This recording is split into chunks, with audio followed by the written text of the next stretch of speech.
brushed the brick dust off his hands and joined his wife, who had withdrawn to the veranda.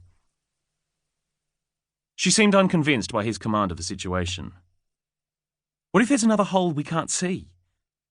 What if it knocks the bricks off? What if it digs another exit hole? Jesus, Jamie! Nathan resembled any young husband of the district. A little beefy, lawnmower haircut, baggy shorts and surf brand t-shirt.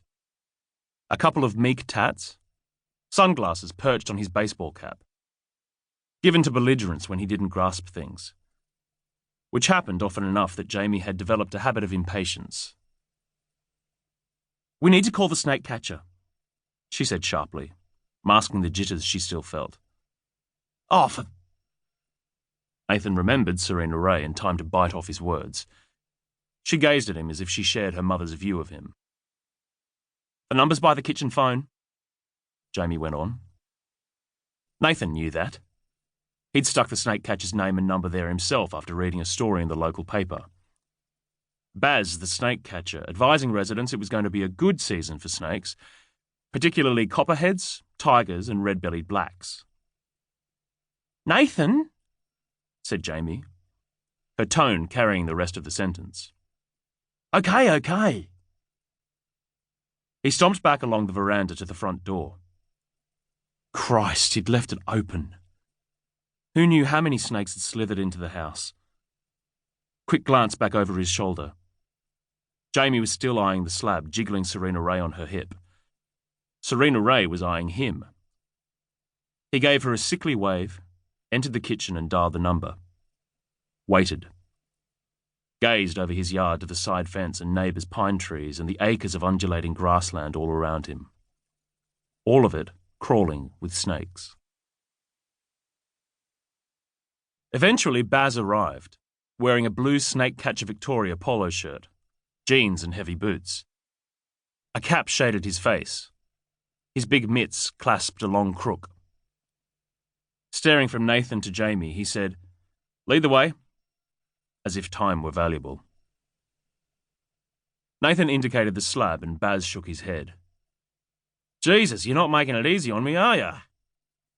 That's where it went. Behind them, Jamie said, "Can you catch it?"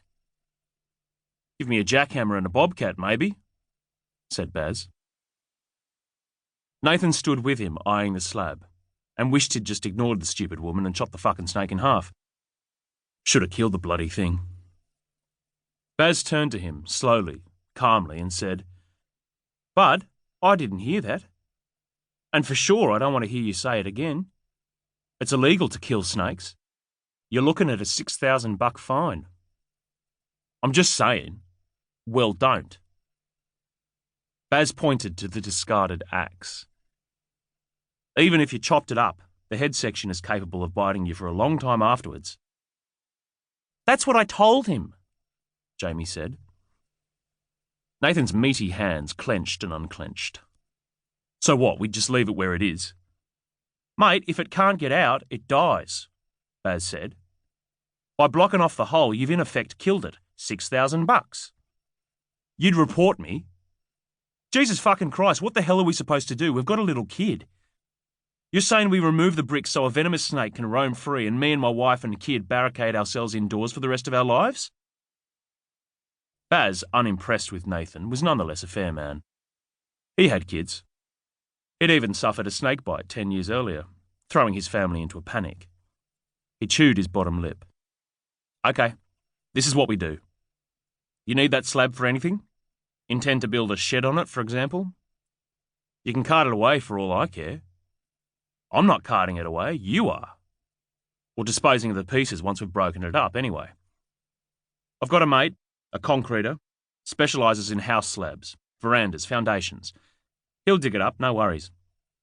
We'll start at the hole, widen it a bit at a time, enough for me to get an idea what's under your slab, like a big cavity or a network of burrows. Soon as I see a snakes, I'll go to work with me hook." Snakes. Plural. Brilliant. What do you do with it? Them. Release into the wild. Right, said Nathan. And what if your average copperhead has a